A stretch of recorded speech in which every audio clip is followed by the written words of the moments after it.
Manchester United then take on Tottenham Hotspur at White Hart Lane on Sunday, looking to continue this decent run of results that we've had lately. The performances haven't been to perfection, but who cares at this stage of the season? By hook or by crook, we need to get in that top four.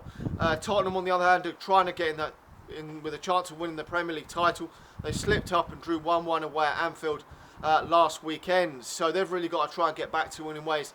This is going to be a really difficult game for both teams, fighting for the points.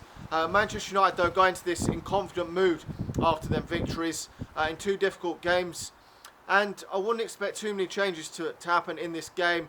At the back, I thought the back four, obviously Rojo wasn't at his best in that first half and got taken off. I'm not too sure if there was any sort of injury in that. I was a bit surprised that it was for Fosu-Mensah, because I'm not too sure if he's going to continue to play at full-back for Manchester United. I think his best position is in the defensive midfield role or at centre-half. But he done fantastically well when he came on. Really, really great from Fosu-Mensah. Only turned 18 in January, and fantastic from him. Really does look like a quality player for the future. Hopefully he can continue his good form. I would like to see him play again. Obviously he'd have to play at full-back instead of Marcus Rojo, because Daley Blind and Chris Smalling have got to be at centre-half, all providing that Daley Blind is fit. It looked like he had a bit of a hamstring injury in that game against Everton, but hopefully he's fit. Looked like it was precautionary. And then Darmian will have to play at left-back, which looked like a lot better in that second half against Everton. In midfield, I think we could see one change in the midfield for this game, which I would personally go with Herrera and Schneidlin. I think that Carrick, as well as he's been for Manchester United, is certainly coming to the end of his career, and obviously got hoofed off in that game against Everton. Still a fantastic servant to Manchester United and could still do a job for Manchester United if given another 1 year's contract, but I think he is definitely coming to the end of his time. I really hope that Fellaini's not in the starting lineup for this game, and I don't think Louis van Gaal is going to change it, because we're winning games now that Fellaini's out the team, and it's looking a lot more positive for Manchester United. We could see Jesse Lingard again in the number 10 role. He has played there a few games lately, but personally I would sooner see Juan Mata in the number 10, Lingard out wide with Martial out wide and Rashford up front. You know, some people are saying possibly Wayne Rooney could be fit for this game. Personally, I wouldn't start Wayne Rooney in this game. As much as I've been a fan of Wayne Rooney over the years, he's been out a long while with this knee ligament damage, and I don't think it's a good idea to bring him back in. If he is to come back into the Manchester United team, it will have to be in that number 10 role, which will either be for Lingard or for Juan Mata. And for me, it probably has to be Juan Mata at the moment. Jesse Lingard has improved actually for Manchester United.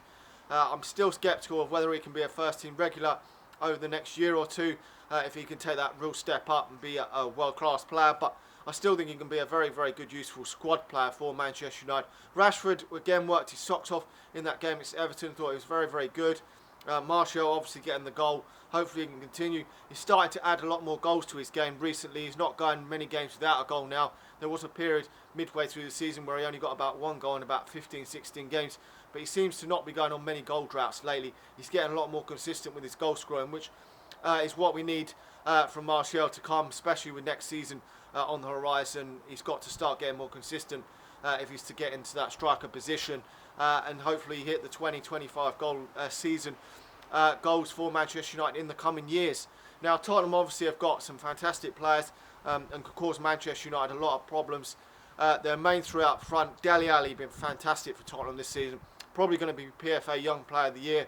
Was really, really good against Germany the other week when I saw them England play. Harry Kane been banging the goals in. I was sceptical of whether he was going to continue to bang in over 20 league goals this season, but he's been fantastic and has done this season. A player who I would have taken at Manchester United in the summer, considering we didn't sign a proven goal scorer up front. And I'm a bit disappointed we didn't get him, but he would cost a lot of money now. We've really got to keep an eye. Blind and Smalling have really got to be on their toes, because he's playing a lot better actually than Lukaku, although they did fantastically well to stop Lukaku. I thought that was going to be a problem for Daley Blind, but he ate him up all day. Hopefully he can do the same against Harry Kane, but I think it's going to be a harder job. Obviously Christian Eriksen's a player playing in that number 10 role. He's fantastic.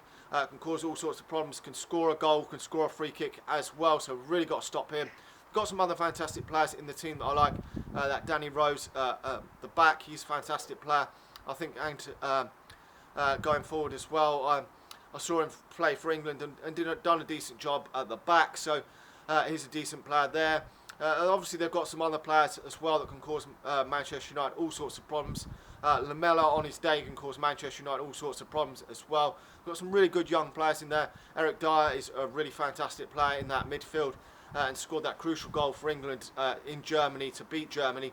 So they're really on the up, Tottenham, this season. But I think it's going to be a difficult game. I think it's going to be a 1-1 draw.